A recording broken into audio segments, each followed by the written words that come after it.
Bonsoir Maxime Rovert, Bonsoir. je suis ravie de vous accueillir à la revue ce soir. Une nouvelle fois, je vais y revenir, c'est la deuxième fois qu'on a le plaisir de vous recevoir ici. Pour vous présenter en un mot, je dis juste que vous êtes écrivain, philosophe, traducteur, biographe, et j'en oublie peut-être. Qu'on vous connaît notamment pour deux livres qui ont fait un certain bruit. Le clan Spinoza, Amsterdam 1677, l'invention de la liberté, qui était paru chez Flammarion en 2017 et qui n'est pas votre seul ouvrage sur Spinoza, pas du tout, mais qui était un ouvrage très original parce que c'était un portrait de groupe non seulement de Spinoza mais des autres philosophes avec qui il a échangé et de la façon dont ces relations ont construit une philosophie. Et puis un deuxième ouvrage qui a eu énormément beaucoup de succès, intitulé Que faire des cons, pour ne pas en devenir un soi-même. En rester un soi-même. Pour ne pas en rester un soi-même, pardon, paru chez Flammarion également en 2019. Donc ça c'est juste pour planter un premier décor très insuffisant, mais je poursuis en disant que en septembre 2020 vous étiez venu nous parler ici à la revue d'un autre livre qui était un livre qui portait sur l'école, sur l'acte d'apprendre, à l'école des interactions érotiques de l'acte d'apprendre, paru également chez Flammarion. Et je vous avais interrogé à ce moment-là sur la variété des ouvrages sur lesquels vous avez travaillé et sur la façon dont on pouvait essayer de comprendre votre trajectoire philosophique. Et vous m'aviez dit, il y a une vraie continuité de parcours, mais il y a une discontinuité de genre. Alors, le parcours, je crois, c'est cet intérêt pour ce que vous appelez la philosophie interactionnelle.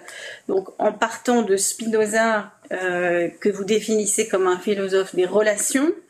Et donc ça, c'est réellement le fil qui court, effectivement, d'un ouvrage à l'autre. On peut dire que vous travaillez toujours sur des relations heureuses, malheureuses. La discontinuité de genre, c'est que vous avez écrit, donc même en laissant de côté vos travaux littéraires, si je reste dans la philosophie, vous avez écrit des ouvrages qui sont plutôt des ouvrages académiques, mais vous avez aussi écrit des romans, enfin le clan Spinoza, on peut dire c'est un roman, et des essais, et des traductions de correspondances notamment. Et j'ai envie de vous demander, puisque ce soir on parle de ce nouvel ouvrage, ce que je n'ai pas dit encore, Se vouloir du bien et se faire du mal, philosophie de la dispute, qui vient de paraître chez Flammarion. Alors avec ce livre-ci, de quel genre de livre parle-t-on par rapport à ces autres formes sur lesquelles vous avez travaillé? Donc dans quelle famille est-ce qu'il faut ranger ce livre? Ce qui est frappant quand on le lit, c'est que il n'y a pas d'appareil critique, pas de notes de bas de page, pas de nom propre. Enfin si, j'en ai relevé 3 quand même. Poincaré, Henri Poincaré, le mathématicien. Sénèque et Spinoza. Donc il y a ces 3 noms propres, mais il faut vraiment bien les chercher. On peut dire aussi que cette couverture et ce titre, ce bleu ciel et ce titre, on se dit est-ce que j'ai affaire à un ouvrage de développement personnel, par exemple? Et on peut dire enfin que le livre il est exigeant dans la démarche argumentative. Je crois qu'il faut vraiment vous suivre pas à pas, parce qu'on peut pas commencer par la page 200, c'est peut-être rarement le cas d'ailleurs, mais il est aussi extrêmement parfaitement accessible.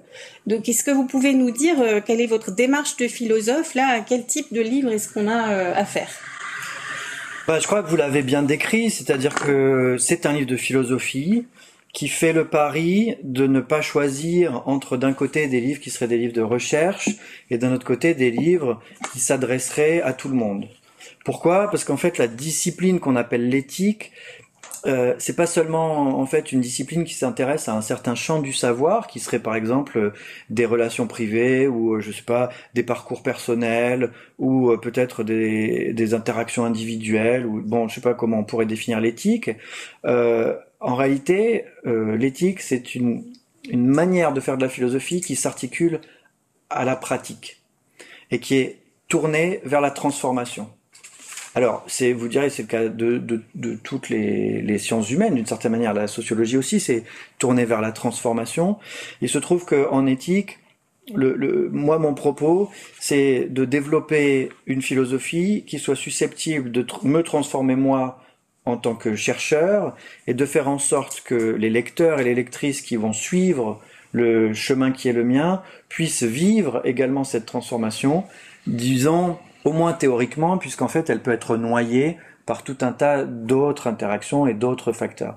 Mais enfin, proposer un livre sans note de bas de page et qui s'éloigne en fait d'une philosophie de commentaires, c'est aussi le pari de créer une interaction entre auteur et lecteur, ou plus exactement entre le texte et les manières de lire, qui va favoriser en fait un certain nombre de transformations. Donc être ensemble dans une recherche philosophique, ça suppose pour moi de ne pas préjuger de la culture ou de l'inculture de celles et ceux qui vont vous lire. Et donc l'idée, c'était justement de faire quelque chose de plein pied, où on puisse entrer sans avoir été préparé, sans avoir besoin d'aucune préparation, et où on puisse progressivement voir se mettre en place une conceptualité qu'ensuite on est capable de comprendre et d'articuler d'une manière qui va transformer notre façon de vivre et notre façon de sentir les choses. Donc c'est vraiment, je crois pas du tout être le seul à le faire.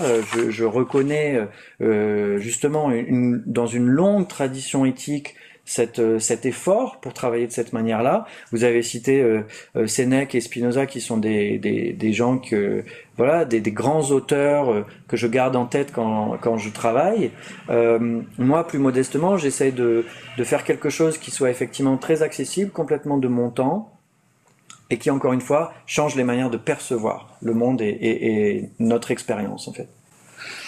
Et alors, dans des livres précédents, donc vous aviez pu vous attacher en particulier à un certain type d'interaction, donc l'acte d'apprendre pour l'école, par exemple, ce qui se passe quand on traite quelqu'un de con dans cet ouvrage que j'ai cité précédemment, et vous nous aviez expliqué que vous aviez un intérêt pour les interactions qui ne fonctionnent pas, en fait, les interactions qui fabriquent du conflit. Donc je me suis dit, oui, donc là on est bien dans la suite de cet examen-là, de cette enquête sur les interactions qui fabriquent du conflit, les interactions malheureuses. Et le sous-titre de ce livre, c'est Philosophie de la dispute. Et on parle bien, je crois, dans ce livre, de la dispute ordinaire et pas de la dispute philosophique. Donc, ce qui se passe quand une conversation dérape, quand on se fâche, quand il y a une escalade des émotions et des réactions.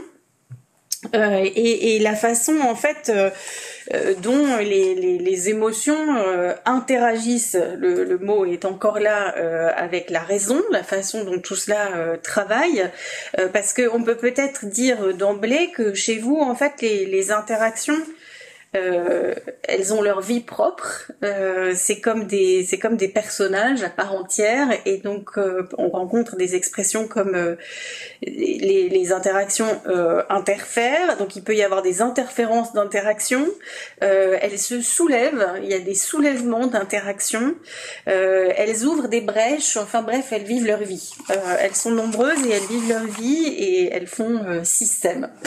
Mais je voudrais revenir à la notion de réflexion éthique pour souligner d'abord que vous placez bien cette enquête en perspective et que vous rappelez que ces relations, elles sont aussi à comprendre dans un ensemble social et politique, dans un ensemble cosmique, et que vous prétendez pas dire tout ça à la fois, mais il y a 2 ou 3 passages où il y a des précautions, bien sûr il y a de la domination, bien sûr il y a de l'injustice, et tout ça change cette réflexion qu'on peut avoir sur ce qui se passe entre 2 personnes. Mais d'autre part, vous bousculez sérieusement un certain nombre d'idées ou même de compréhension de termes sur lesquels on pensait pouvoir compter, comme l'intentionnalité qui n'a pas l'air d'exister vraiment, la responsabilité qui n'a pas l'air d'exister vraiment non plus, la moralité que vous décrivez parfois comme une forme de simulacre ou de faux tribunal. Et donc on a très envie de vous suivre dans votre réflexion éthique, mais on doit d'abord abandonner un certain nombre d'idées toutes faites. Et je me suis arrêtée notamment sur une citation, page 113, où vous dites une éthique qui ne s'adresse pas à des auteurs d'intention a-t-elle encore un sens? Et vous répondez bien entendu. Et donc ma question c'est, alors comment ça marche? Si on ne s'adresse pas à des auteurs d'intention qui sont responsables de leurs actes, comment est-ce qu'on peut encore mener une réflexion éthique? Oui, alors ce qui est amusant, c'est que là, on a l'impression que le livre est un grand chamboule-tout qui démontrait en fait des convictions morales sans lesquelles on peut pas vivre. En réalité, ce que j'essaie de faire, c'est de reformuler ces concepts que nous acceptons sous une forme souvent naïve.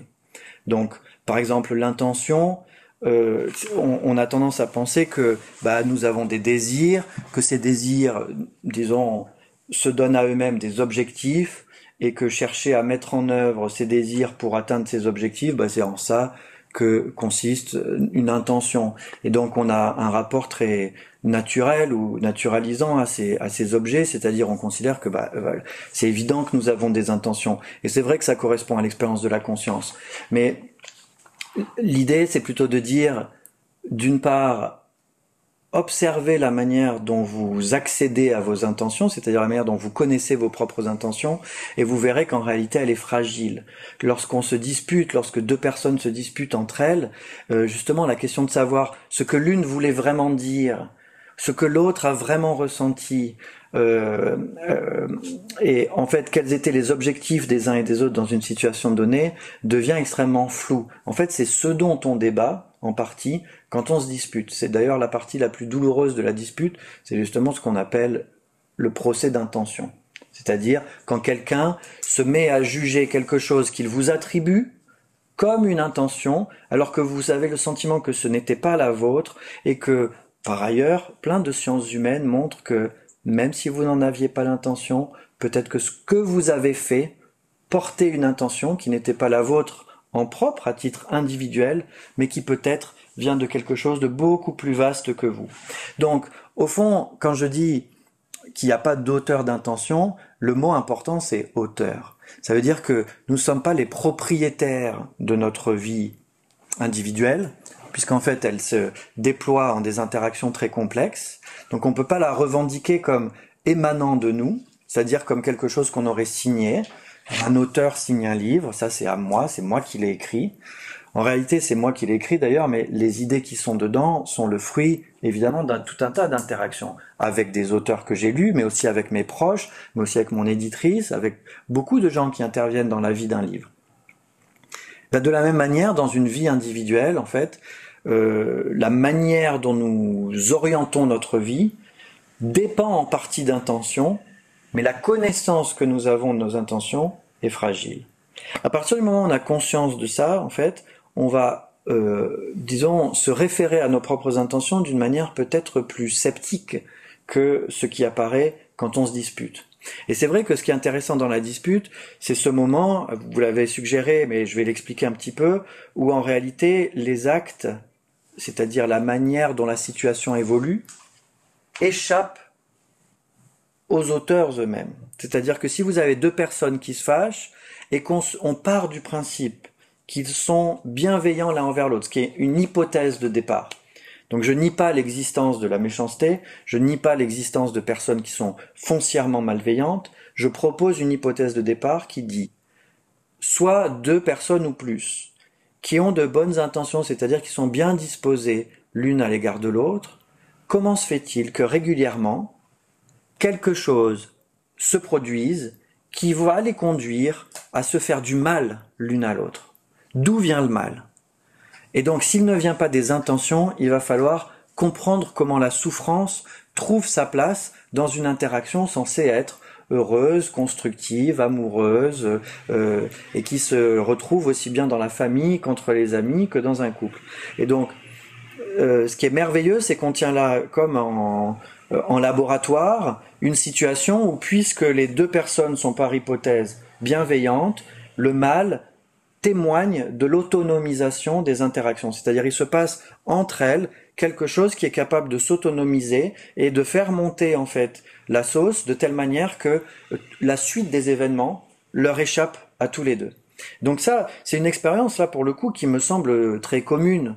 C'est-à-dire que tout le monde a le sentiment de s'être retrouvé dans des situations où en fait il ou elle s'est mis à dire des choses regrettables, a tenu un discours, a fait des gestes, est parti de la pièce et puis est revenu, tout ça, où on sent qu'en fait on sait plus du tout où on en est.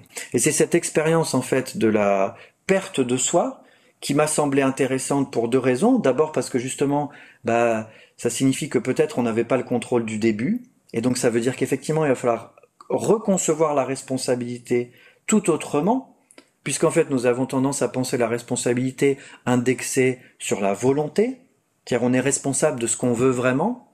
Oui, mais alors donc on n'est pas responsable de ce qu'on fait pas exprès, et pourtant il y a tellement de choses qu'on fait pas exprès qu'il va falloir peut-être réorganiser les choses pour considérer des formes de responsabilité qui intègrent aussi ce qu'on n'a pas vraiment voulu, mais dont on est malgré tout responsable.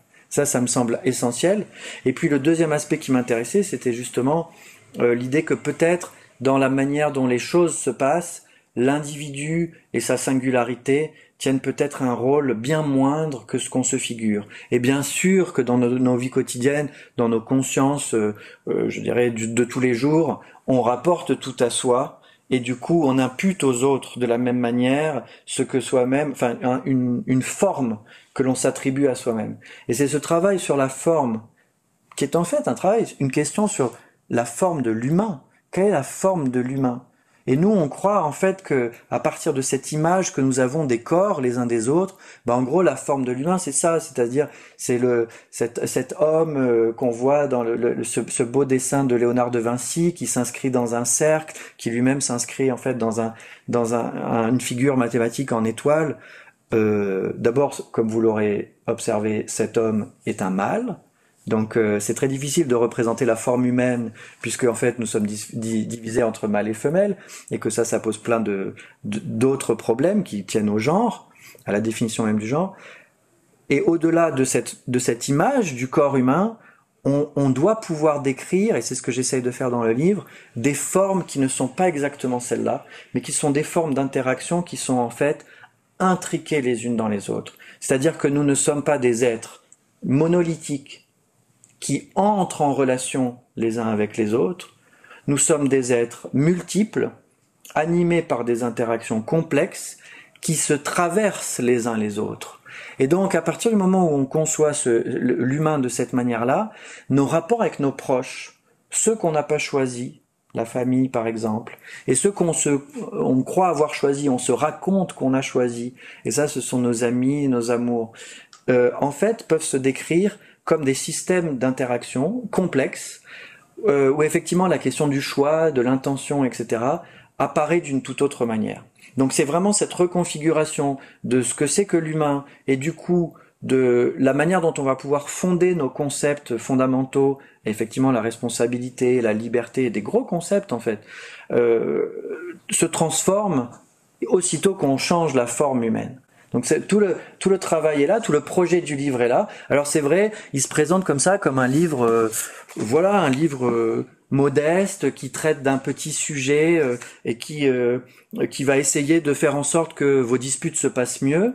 Il y a une sorte de promesse lecteur, comme on dit en édition, qui est un peu celle-là, qui est un peu qui a une saveur un peu psychologisante ou un peu développement personnel, mais en réalité les libraires s'y trompent pas, et je pense que les lecteurs et lectrices s'y tromperont pas non plus. C'est de la philosophie, c'est une philosophie qui commence par une petite chose du quotidien et qui petit à petit est faite pour transformer justement des gros concepts dont on a l'impression qu'en fait ils sont tellement lourds qu'on pourra jamais les changer, qu'on pourra jamais soi-même transformer l'image qu'on a par exemple de la liberté ou de la responsabilité. Et j'ai découvert chemin faisant que c'était possible, qu'en fait c'était nécessaire, et qu'une fois qu'on le fait, on l'a pas fait pour une seule fois, il faut le faire et le refaire, parce que la conscience revient à cette vision atomistique des individus, la conscience revient à ces jugements moraux qui nous affrontent les uns aux autres. Donc en fait l'éthique, c'est un travail qu'on recommence presque chaque jour et surtout à chaque conflit, quoi. C'est une pratique, c'est ce que vous rappelez bien dans la conclusion. Deux tout petits points peut-être sur ce que vous venez de dire déjà, et puis vous avez anticipé sur mes questions suivantes sur le sujet, la subjectivité, mais j'ai été très sensible à beaucoup de passages du livre où peut-être qu'on a l'habitude un peu trop rapidement de considérer que l'éthique, ça pose la question de comment je dois agir. Et il me semble que vous posez aussi la question de comment je dois parler, c'est-à-dire qu'il y a cette attention aux actes de langage où vous écrivez aussi quelque part la morale est une pratique discursive. Donc là, il y a vraiment quelque chose dans la parole en fait. Pour vous, dans la démarche éthique. C'est vrai, mais pas seulement. J'aime beaucoup, je trouve que c'est très stimulant votre formulation. C'est vrai qu'on pense que l'éthique pose la question « Comment dois-je agir ?» Et quand j'entends ça, je me dis « Alors, vous entendez dans cette phrase le rôle central attribué au je, à la première personne. » Donc, je dirais, la première transformation qui m'intéresse, c'est celle de dire « Non, la première question, c'est qu'est-ce qui se passe ?» Parce que le truc, c'est que dans la vraie vie, on n'y comprend rien à ce qui se passe. Et en particulier dans les conflits qui sont des situations de réduction, de rétrécissement de l'attention. C'est-à-dire l'attention se focalise sur des choses plus réduites du fait, en fait, d'une propriété de la souffrance. Donc, vraiment, la première question à se poser, c'est qu'est-ce qui se passe ? Il y a aussi autre chose, et pas donc le jeu, il y a autre chose qu'on entend aussi dans comment dois-je agir, c'est évidemment la notion du devoir comme une représentation préalable à l'action. Et en fait, tant qu'on se trie comme ça d'une certaine manière, et qu'on se dit, je vais me donner à moi-même une représentation idéale pour ensuite essayer de la forcer dans le réel, en fait, ça ne crée que de la souffrance. Alors, attention, lorsque la souffrance est déjà extraordinairement grande, il arrive que, par exemple, il soit nécessaire de rompre et que la souffrance qui consiste à rompre soit comparativement inférieure à la souffrance qu'on ressent dans une interaction. Donc, la morale a le devoir, la représentation du devoir, a cet avantage que ça permet de couper des choses et de poser des limites. Donc je suis pas un immoraliste totalement débridé qui penserait que finalement il suffit de rejeter les normes pour accéder à la liberté. Mais effectivement, il y a une reconfiguration du questionnement éthique et moral qui délocalise les choses au départ, c'est-à-dire considère que ce n'est pas à partir de la personne individuelle qu'il faut concevoir les choses, mais plutôt en termes de configuration. Dans ces configurations, il faut accepter que la conscience, au départ, n'y comprend rien. Donc, c'est ce que je définis comme un horizon d'ignorance. Cette ignorance, en fait, on a tous tendance à penser qu'il faut la surmonter, il faut comprendre. En réalité, peut-être que dans presque tous les cas, il vaudra mieux s'appuyer dessus. Parce que votre ignorance, c'est la chose la plus certaine dont vous disposiez. Vous avez déjà une certitude extrêmement forte. C'est-à-dire que, par exemple, quand on vous fait du mal, il y a quelque chose de très évident, de très irritant aussi, qui constitue une souffrance en soi, c'est que je ne comprends pas pourquoi tu me fais du mal.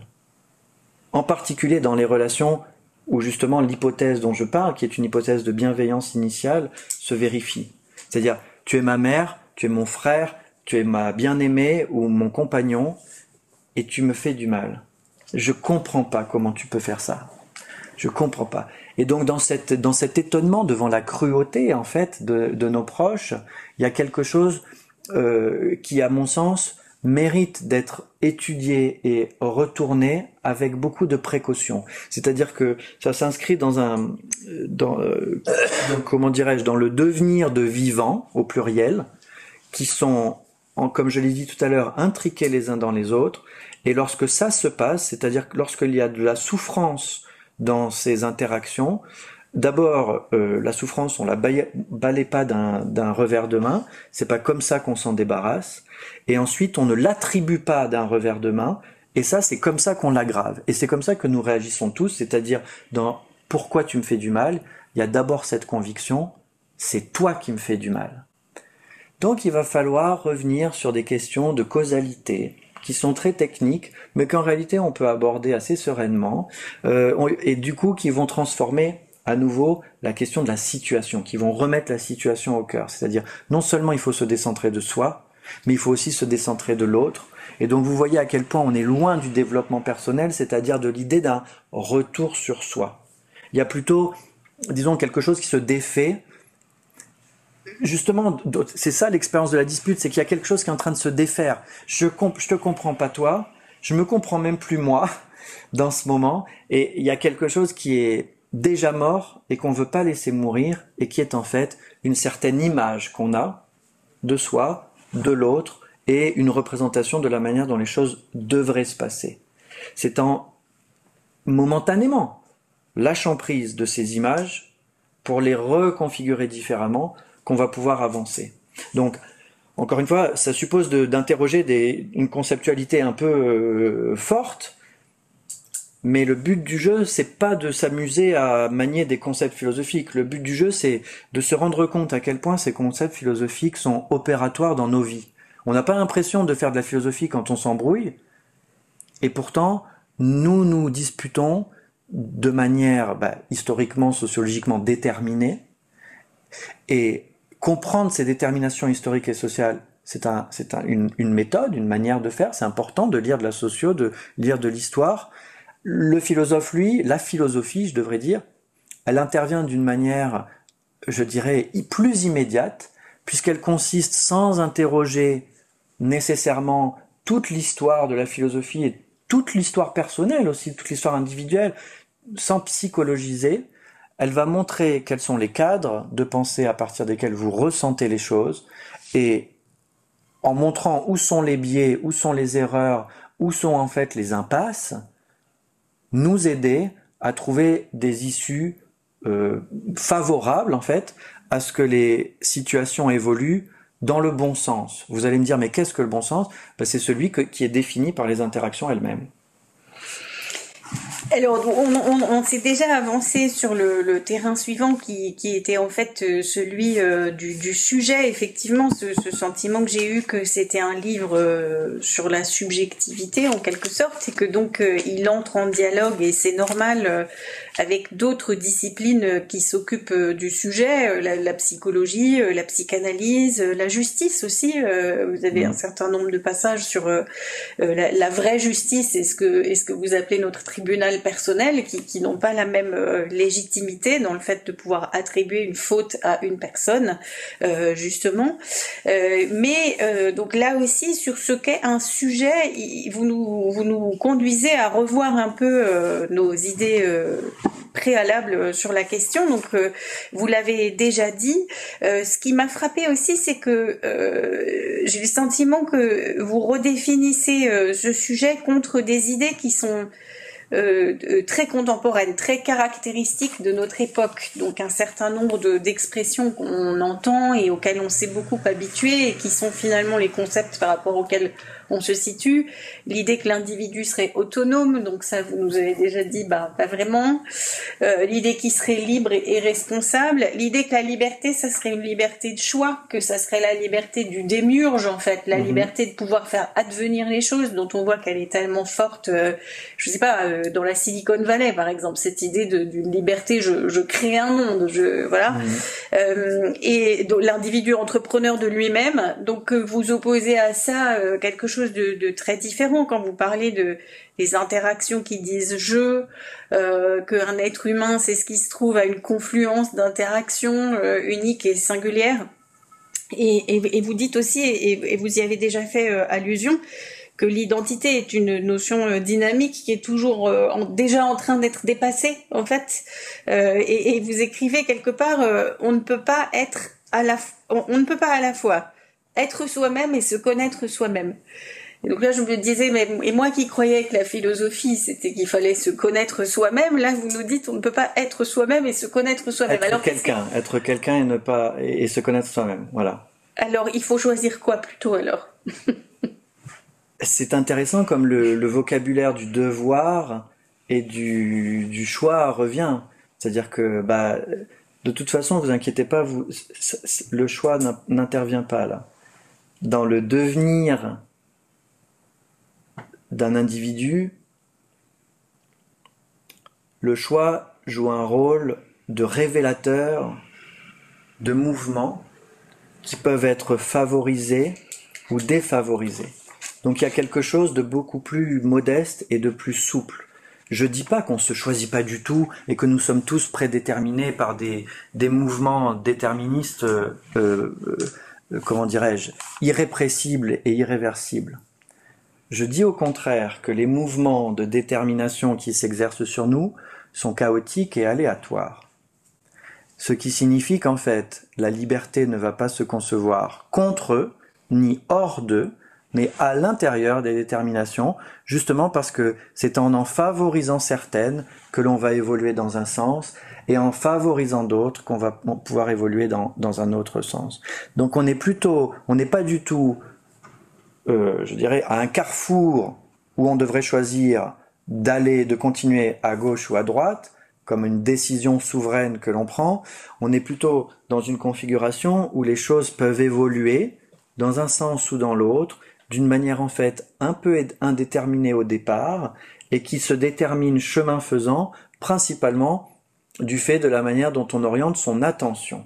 Et donc tout, en fait, va se résumer, rassembler, ou en tout cas s'exprimer à travers les mouvements de l'attention. Ça suppose qu'on se donne effectivement une conceptualité ad hoc, c'est-à-dire qu'on soit capable de comprendre comment est-ce que ça fonctionne l'attention, et est-ce qu'il est possible à quelqu'un de se concentrer sur quelque chose et d'un coup de se transformer par la seule concentration, ou si, donc ça ce serait une approche volontariste de l'attention, c'est-à-dire l'attention dépend de la volonté, et ça donne naissance à tout un tas de stupidités, depuis la méthode Coué jusqu'à la psychologie positive. Vous avez des gens qui vous disent mais si, concentrez-vous sur ce que le monde a de beau, ne pensez qu'à ce qui est bon, débarrassez-vous de vos passions tristes et tout ira pour le mieux.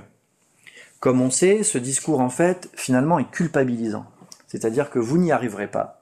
Et du coup, vous vous direz, je comprends pas, j'y arrive pas, tout est ma faute. Donc, pourtant, bien sûr que le fait d'orienter son attention influe sur la suite des opérations. Donc, il va falloir se donner une conception de l'attention où les choses vont évoluer d'une manière beaucoup plus organique.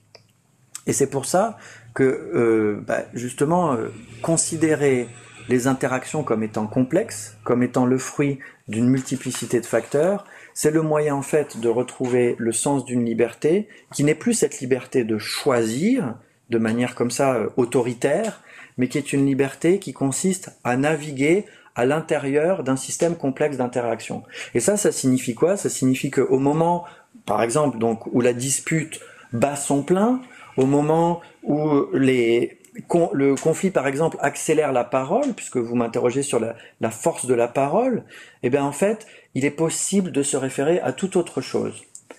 Alors, à quoi?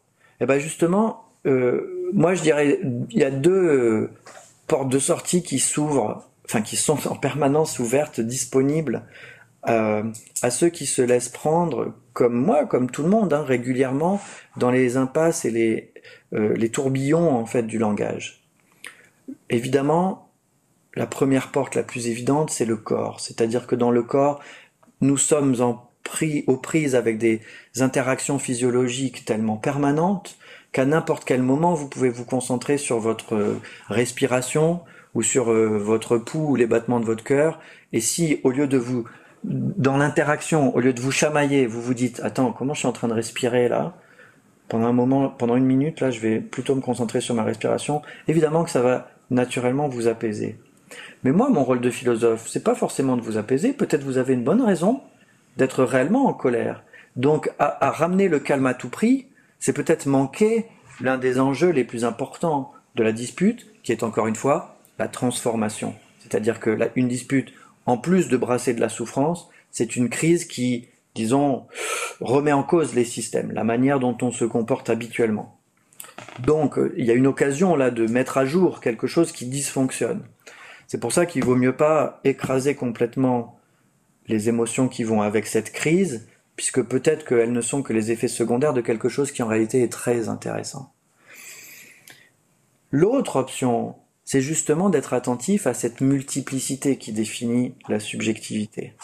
Et justement, quand on admet que ce qui dit je, ça n'est pas nécessairement une entité subjective, transcendantale, à la Kant en fait, c'est-à-dire qu'en fait, moi, Maxime Rovert, je serai l'identité qui parle à travers tout ce que je dis.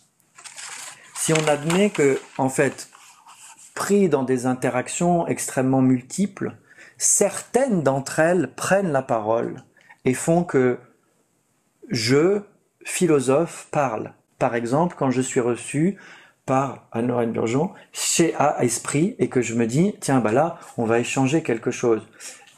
Ce qui parle en moi n'est pas du tout, pour dire les choses d'une manière très grossière, la même personne que celui que je suis le matin en me réveillant.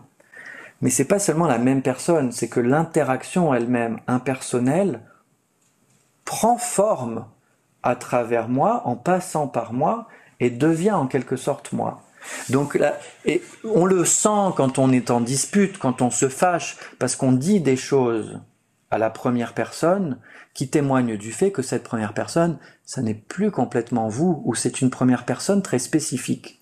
Et l'une des choses que les stoïciens ont comprises et pratiquées, c'est le détachement de soi en passant par la deuxième personne.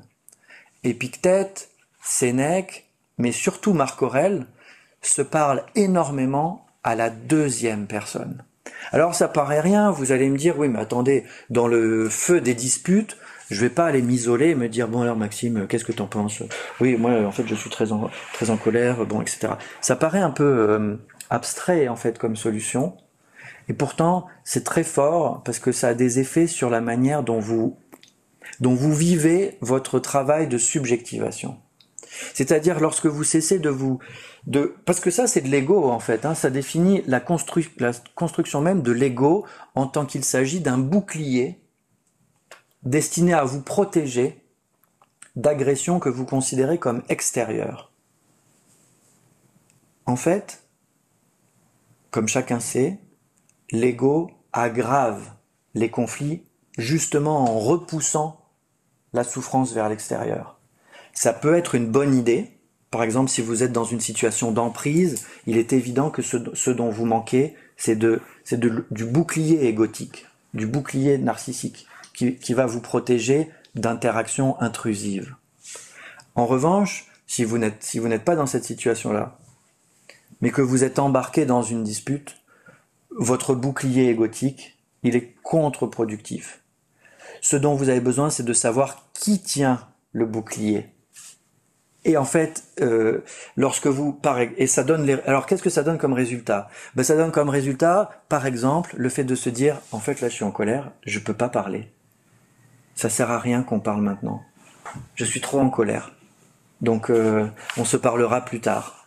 C'est très difficile à faire, mais quand on sait le faire, plus on le fait, je dirais, plus on apprend à le faire, plus on s'entraîne à le faire, et l'entraînement c'est tellement central dans la pensée de Sénèque et des stoïciens que je viens de citer. Plus on s'entraîne à le faire, plus on sait le faire, plus on le fait, et moins les disputes s'enveniment, montent dans les tours et nous arrachent à nous-mêmes. Pourquoi est-ce qu'elles cessent de nous arracher à nous-mêmes? Parce qu'on est capable de lâcher prise tout seul, en disant, là, je suis sous le coup d'une émotion trop forte. Et évidemment, je rajoute ça avant pour conclure cette réflexion-là. Les gens se demandent toujours comment contrôler leurs émotions, comment gérer leurs émotions. C'est un mot à la mode. D'abord, on ne gère pas les émotions parce que nous ne sommes pas des entreprises. Donc, il n'y a pas de gestion qui tienne. Comment les contrôler? Mais là, pareil, c'est-à-dire, plus vous chercherez à les contrôler, c'est-à-dire à exercer sur elles une pression qui est de l'ordre de la censure, plus vous augmenterez la pression à l'intérieur comme une cocotte minute. C'est pas du tout une bonne idée de chercher à contrôler ces émotions. En revanche, ce qu'on peut faire avec elles, c'est les ventiler. C'est-à-dire, accepter que l'on soit sous le coup d'une émotion qui est, disons, incontrôlable, enfin qui en réalité a pris le contrôle, donc hop, mon émotion a pris le contrôle, là je suis hors de moi, je peux plus rien faire, donc je sais que maintenant il va falloir que j'entre en dialogue avec mon émotion, en quelque sorte, et tant qu'elle est trop forte, il n'y a rien d'autre qu'à faire, c'est comme un feu de paille, il n'y a rien d'autre à faire qu'à attendre et à laisser brûler, parce qu'après ça retombe.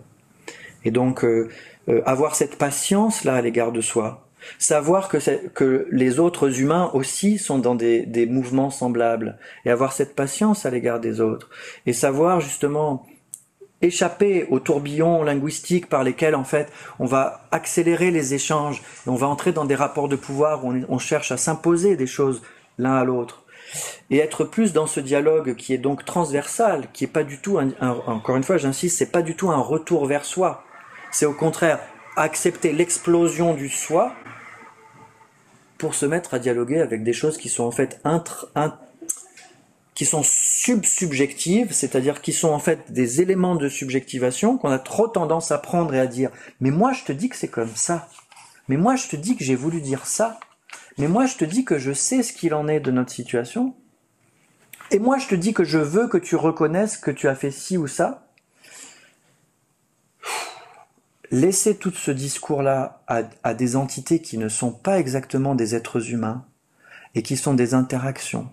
Et que ces interactions, en fait, elles ont une structure puérile, pas parce qu'elles remontent à l'enfance, même si vous avez envie de les faire remonter à l'enfance, pourquoi pas, mais c'est une manière de psychologiser les choses, vous pouvez le faire.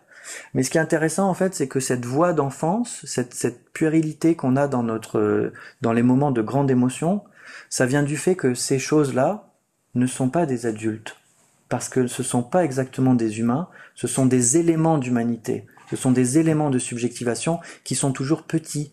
C'est toujours petit, ça. C'est toujours de l'enfance. Et c'est pas, alors le mythe de l'enfant intérieur, c'est pas un truc jungien, en fait. C'est un truc, c'est quelque chose qu'on peut observer parce que ça, c'est vivant. Ça parle. Mais c'est pas un adulte, c'est pas complexe, c'est insuffisamment complexe. Et donc toute la difficulté, c'est à la fois de lui donner place en disant bon bah là je suis en colère ou je suis triste ou je me sens trahi, parce qu'en fait là je décris des émotions comme si elles étaient toujours à la première personne, mais encore une fois ce sont des interactions, donc en fait elles impliquent toujours l'autre. Hein, la communication non violente, ça consiste à dire aux gens, mais attendez, apprenez à parler de vous, exprimez vos propres états, etc. C'est pas inintéressant complètement, mais ça manque un peu le gros du travail, qui consiste à voir que, non mais votre émotion, vous n'êtes pas tout seul à l'intérieur, elle ne concerne pas une seule subjectivité, elle naît, encore une fois, d'un échange qui est vivant, et elle va parler à travers les bouches, pour dire ce qu'elle a à dire. Et souvent, j'insiste, ce qu'elle a à dire est un peu puéril, parce qu'en fait, ça n'est pas un adulte. Donc, il va falloir la rendre adulte. Et pour la rendre adulte, ben, c'est comme tout le monde, c'est-à-dire qu'il faut lui donner un petit peu de temps, parce qu'elle va pas passer comme ça de son état puéril à un état adulte raisonnable. Donc il va falloir lui donner du temps. Il va falloir lui donner des éléments de croissance, exactement comme on nourrit une plante, et après ça pousse. Mais encore une fois, il y a beaucoup, je crois, surtout quand il s'agit des disputes et que tout va vite, en fait, on croit qu'on va résoudre les choses rapidement, ou que la manière dont un philosophe vous décrit les choses, ça va réécraser les choses et on va revenir rapidement à quelque chose de plus serein, de plus rationnel, de constructif, etc. On y arrivera d'autant plus vite qu'on ira plus lentement, qu'on aura plus de patience. Et là-dessus, c'est ça la dernière chose sur le langage, là-dessus, je crois que parler et penser, c'est indispensable pour ne pas s'effondrer dans son invisibilité, ou dans le manque de confiance qu'on a dans l'autre, ou dans etc. Le langage, c'est l'une de nos principales ressources en tant qu'être humain, mais il y a aussi une manière de savoir se taire et de savoir laisser faire ce qui se passe et de comprendre et d'être attentif à ce qui se passe, qui est très importante. J'ai découvert récemment dans une rencontre en librairie, en parlant en fait grâce aux gens qui me posaient des questions, qu'en fait la voix de la raison écoute. La voix de la raison ne parle pas, elle écoute. Qu'est-ce qu'elle écoute? Elle écoute l'autre, elle écoute le silence, en fait elle écoute les interactions se faire. C'est ça, c'est difficile à apprendre en fait. C'est marrant comme ça intellectuellement à présenter, mais en réalité, quand on va rentrer là nous tous autant que nous sommes dans nos foyers, et qu'on va retrouver nos proches, et qu'il va nous arriver un accident qui va nous irriter, presque tout ce que j'ai dit, et je me mets dans le lot, deviendra inopérant, et il faudra recommencer du début. Donc il y a cette idée, je crois qu'on entend très bien dans ce que vous dites, donc non seulement que l'identité ou la subjectivité ou soi-même, c'est pas forcément aussi constitué, aussi solide, aussi cohérent que ce qu'on pourrait croire ou ce qu'on voudrait nous faire croire peut-être dans un certain type de langage, mais aussi que c'est pas que c'est réellement pas le plus intéressant en fait, que la place que ça tient le sujet ou l'identité dans l'univers c'est réellement peu de choses. Donc est-ce que ça vous vient des stoïciens, cette idée que c'est pas forcément là qu'il faut regarder ou que c'est pas forcément là que se trouve le cœur de nos existences? Alors après, les stoïciens, eux, ils ont une conception très claire de destin individuel. Hein? Ils ont vraiment l'idée que chaque individu tient des dieux un rôle déterminé, qui n'a pas été écrit par lui, et qu'il doit tenir. Ils sont quand même dans un environnement, ils conçoivent l'univers à partir de la nécessité. Et cette nécessité, elle est divine, et avec les dieux, on négocie pas. La seule chose qu'on a à faire, c'est à tenir notre rôle, le rôle qu'ils nous ont attribué. En introduisant de l'aléatoire dans cette histoire de destin, je m'éloigne clairement de cette conception-là, puisqu'en fait, il ne s'agit pas seulement de tenir un rôle qu'on nous aurait donné, il s'agit de naviguer. C'est-à-dire que nous sommes en quelque sorte embarqués dans une histoire qui nous dépasse largement, puisqu'on s'inscrit littéralement dans l'histoire, c'est-à-dire l'histoire, mais l'histoire dans ce qu'elle comporte d'injustice, de tragédie, de racisme, de sexisme, de domination, etc. Et donc, inscrit dans cette histoire-là, moi je suis né homme, vous femme, noir, blanc, asiatique, délocalisé, parlant une langue ou une autre ou plusieurs.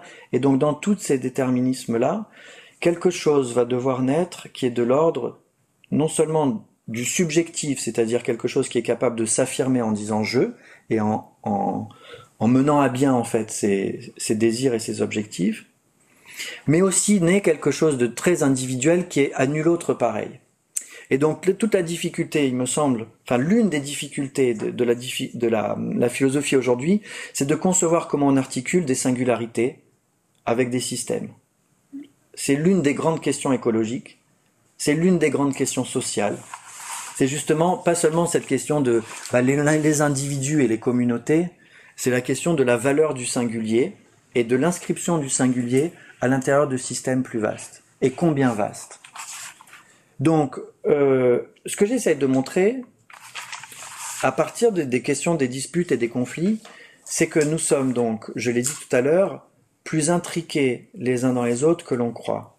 Et ce qui est intéressant, c'est qu'on peut décrire la dispute de la manière suivante. Deux personnes bien disposées l'une à l'égard de l'autre traversent une situation dont naît une anomalie. C'est-à-dire, je cherche mes clés, où sont mes clés? Ça m'inquiète, je suis en retard, j'ai envie de trouver mes clés. Et Anne-Lorraine, en me voyant en panique, parce qu'elle est bien intentionnée à mon égard, me dit par exemple « Ah Maxime, qu'est-ce que t'étais en l'air ?» Et là, je lui réponds d'une manière qui va en fait faire en sorte que cette maladresse, répondant à ma maladresse, appelle plus de maladresse et nous allons rentrer dans le cycle possible d'une dispute. Une autre manière de décrire ce que je viens de raconter, c'est de considérer qu'il y a, avant même l'accident, des systèmes qui sont eux-mêmes en partie incohérents. Et partons par exemple des individus. Chacun admettra que nous sommes tous imparfaits. Et quand on admet ça, en fait, on sait qu'on parle d'incohérence. C'est-à-dire que nous sommes tous en partie incohérents. C'est pas une surprise étant donné l'hétérogénéité de nos interactions. Pendant qu'on est en train de se parler, mon corps est en train de réguler sa température, on respire, le sang circule, on digère, enfin il y a des choses qui n'ont rien à voir avec notre échange philosophique. Donc c'est pas étonnant que si on met toutes les interactions ensemble, en fait, elles sont tellement hétérogènes que ça va créer des couacs, des anomalies, aussi parce que les gens autour de nous interfèrent avec nos propres interactions. Bref, à la fin, vous vous retrouvez avec un individu qui effectivement est un système, mais qui est un système que j'appelle paraconsistant, c'est-à-dire qu'il est cohérent, mais pas tout à fait. Et les incohérences qui sont introduites dedans ne le font pas s'effondrer sur lui-même. Il survit à ces incohérences. Mais qu'est-ce qu'elles font, ces incohérences? Elles favorisent de manière statistique, c'est-à-dire pas de manière linéaire, elles ne causent rien. Elles favorisent la survenue d'événements qui vont mettre le système en crise afin que le système corrige ces anomalies. Et donc, par exemple, va me faire perdre mes clés parce que j'ai besoin, mon système tend à corriger ses propres incohérences, ses propres brèches, c'est comme ça que je les appelle, justement pour pas en avoir une approche seulement négative, parce qu'à travers une brèche, vous découvrez que quelque chose n'est pas complètement bien fait, que quelque chose est en partie cassé, comme un mur qui a une fissure, mais en même temps, explorer la brèche, c'est forcément découvrir un nouveau point de vue. Et donc tout le travail va consister, quand il s'agit de concevoir la subjectivité ou le rôle de la singularité, d'une part à dépathologiser les choses. C'est-à-dire que ce qu'on a considéré dans l'Antiquité comme des vices, qui sont ensuite devenus au XVIIe siècle des passions, et puis qui sont devenus, disons à partir du XVIIIe, des défauts moraux, et puis qui sont devenus à la fin du XIXe et tout au long du XXe siècle des pathologies, et qui font qu'aujourd'hui quand on se dispute, on se dit facilement, mais en fait t'es un malade, t'es fou, tu es folle. Et donc cette accusation, qui en plus est genrée, c'est-à-dire que la question de la folie, elle a beaucoup été attribuée aux femmes, c'est-à-dire c'est toi qui es folle, tu es une hystérique, tu as besoin de te faire soigner. Tout ce discours en fait pathologisant qui a été massivement opposé à une féminité qui était mal conçue et qui faisait peur en fait, aujourd'hui cette pathologisation, elle a gagné, je dirais, l'ensemble des sujets. C'est-à-dire que nous sommes tous demandés à un moment ou à un autre si on n'était pas fou et si on n'avait pas besoin de se faire soigner. Je rejette pas complètement l'idée que un petit peu de soin peut-être nous fasse du bien et que peut-être on puisse trouver des soignants qui puissent nous venir en aide. J'exclus pas du tout ça, au contraire, le dernier chapitre est consacré justement au fait que puisque nous sommes tellement complexes en termes d'interaction, je dirais que presque tout est bon. C'est-à-dire, à partir du moment où vous savez vous impliquer dedans, modifier sa respiration, enfin apprendre à respirer, mais apprendre à parler, mais aussi apprendre.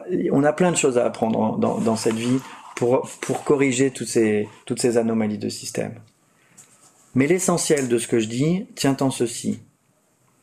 Au lieu de considérer toutes les anomalies comme des accidents dommageables, désastreux et qu'il aurait fallu éviter, on peut tout à fait envisager que ces accidents soient des chances et des opportunités pour, en quelque sorte, mettre à jour le système, c'est-à-dire aller explorer quelque chose en nous, et pas exactement dans les profondeurs de la psyché, mais plutôt dans quelque chose, dans une manière de faire, qui demande à être changé, et qui peut être changé, et qui, au lieu qu'on se dise « j'y crois pas », je suis encore tombé sur un mec qui me fait ça. Ou, j'y crois pas, elle continue de faire comme ceci. Ou, je peux pas croire que je sois encore dans cette souffrance alors que depuis mon enfance, etc.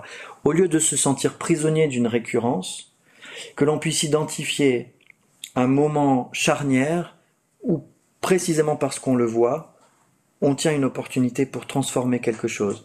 Petit, lentement, pas en se disant « je vais me changer moi-même », mais plutôt en se disant « à partir de maintenant, ça, je sais que je veux le changer, je voudrais le changer maintenant dans une situation concrète, et cette situation, en fait, elle me montre le comment du changer de manière très précise. » Et donc, c'est là que la question de l'individu vraiment change complètement de sens, puisqu'on ne sera plus dans une dans une pathologisation de soi et du sujet, on sera dans une exploration complètement, expérimentale, quoi, qui consiste à dire, à partir des coordonnées qui me définissent moi, que puis-je faire, que puis-je transformer? Qu'est-ce qui peut se transformer au départ du point où je me trouve? C'est quand même beaucoup plus intéressant, et du point de vue du rapport entre individus, ça transforme absolument tout, puisque ça signifie que les défauts de l'autre ne seront plus attribués à l'autre, mais seront identifiés comme des points de miroir, en fait des points de reflet, où l'on peut voir exactement ce qui souffre en soi, ce que l'autre appelle de souffrance. Voilà. Donc dans cette enquête-là, il y a vraiment, si vous voulez, c'est une manière un peu précise d'aborder ce qu'on nomme l'intersubjectivité. Mais quand on parle d'intersubjectivité, on croit tous que voilà, c'est ce qui se passe entre deux sujets, mais on ne questionne pas la cohérence et la fermeture de chaque sujet sur soi-même. Cette fermeture, elle n'est utile que comme une protection, et le reste du temps, nous n'en avons rien à faire parce qu'elle est inopérante. Et donc, si on l'évitait dans les moments de turbulence, et si au lieu de refermer, on restait suffisamment attentif au caractère interactionnel des choses, eh bien réellement les transformations se feraient de manière plus fluide. Et réellement, l'enjeu c'est ça. Et il s'agit pas de conclure sur une prescription en disant mais alors il faut faire comme ceci, il faut faire comme cela. Non, il faut rien du tout. Voilà. Alors, vous avez dit enquête, vous avez dit expérimentation, et je pense que peut-être tous ceux qui nous écoutent ont commencé à s'habituer à ce vocabulaire assez particulier que vous utilisez dans le livre, qui me semble être un vocabulaire scientifique en fait, mais auquel je voudrais rassurer les lecteurs, vous nous y emmenez pas à pas, donc il y a des choses qui seraient difficiles d'un coup, mais comme on y va pas à pas, on s'acculture tout à fait à cette façon de parler de système, d'interaction de système, de brèche, de transformation, de boucle de rétroaction, et donc par exemple quand vous écrivez deux individus qui se chamaillent, ce sont deux systèmes interactionnels en interférence. Là, ça a l'air de faire peur, mais quand ça arrive à la page 300 du livre, ça marche très bien. Mais c'est la dernière question que je vais vous poser sur cet usage des mathématiques, de la physique, de la théorie cybernétique sur laquelle vous expliquez dans la conclusion.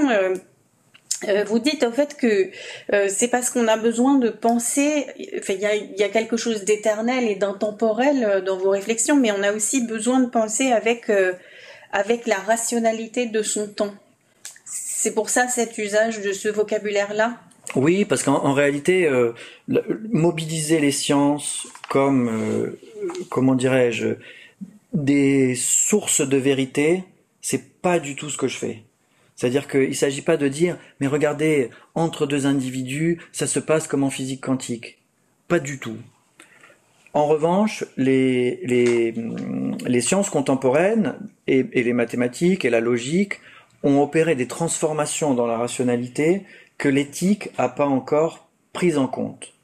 Et en particulier, l'aléatoire, c'est-à-dire l'introduction de l'aléatoire dans l'agir humain, ça semble avoir été fait très difficilement par les sociologues. Je pense à Bernard Lahire, dont j'admire beaucoup le travail, justement parce que il montre les zones d'indétermination à l'intérieur des déterminismes sociaux. Mais on peut le décrire avec la théorie du chaos, qui est tout à fait, comment dirais-je, active dans la physique contemporaine. Et on sait que la météo fait des miracles, puisque aujourd'hui on a une fiabilité remarquable, au moins à 24 heures, et parfois jusqu'à 48 heures.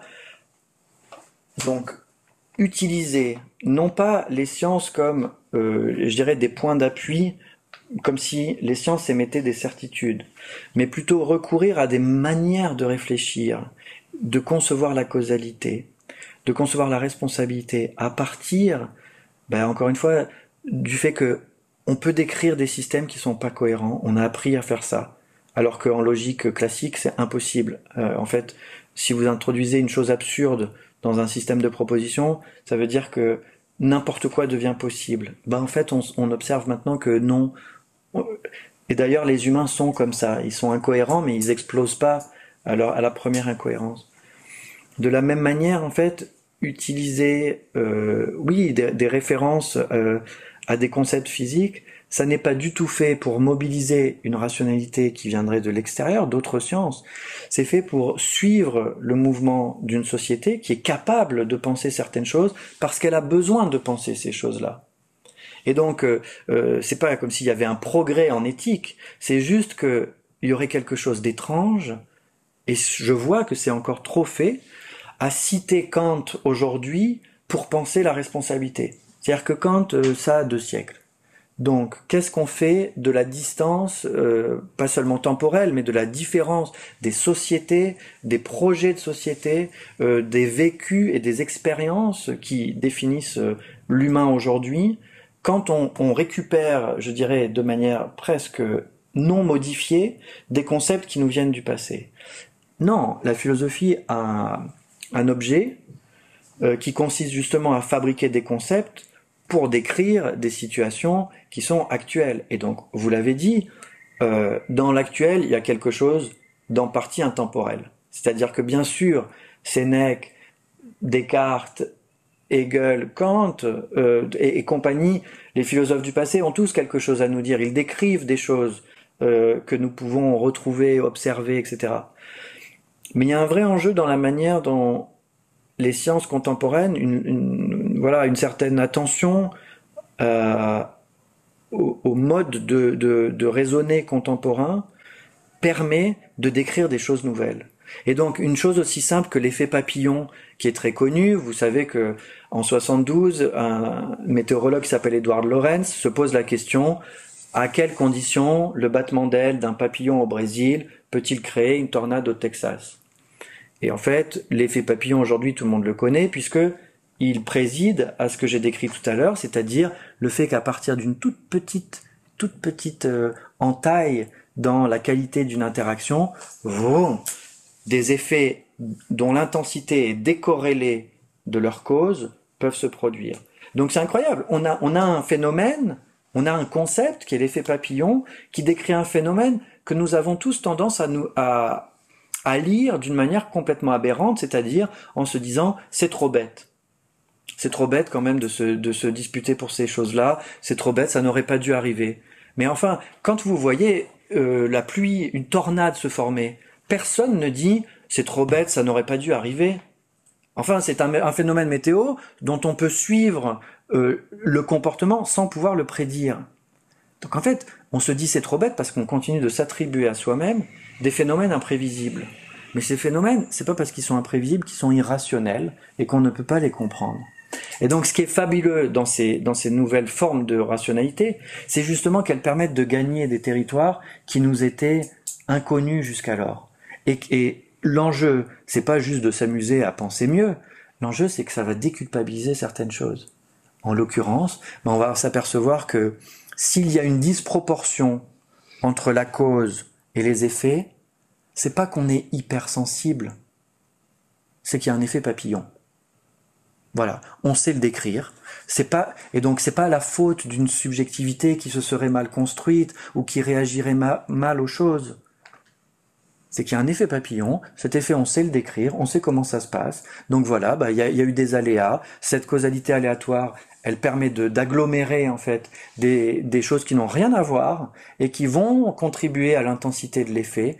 Et lorsqu'on comprend ces choses-là, et je reviens à mon histoire d'entraînement, lorsqu'on s'entraîne à lire la vie de ce point de vue-là,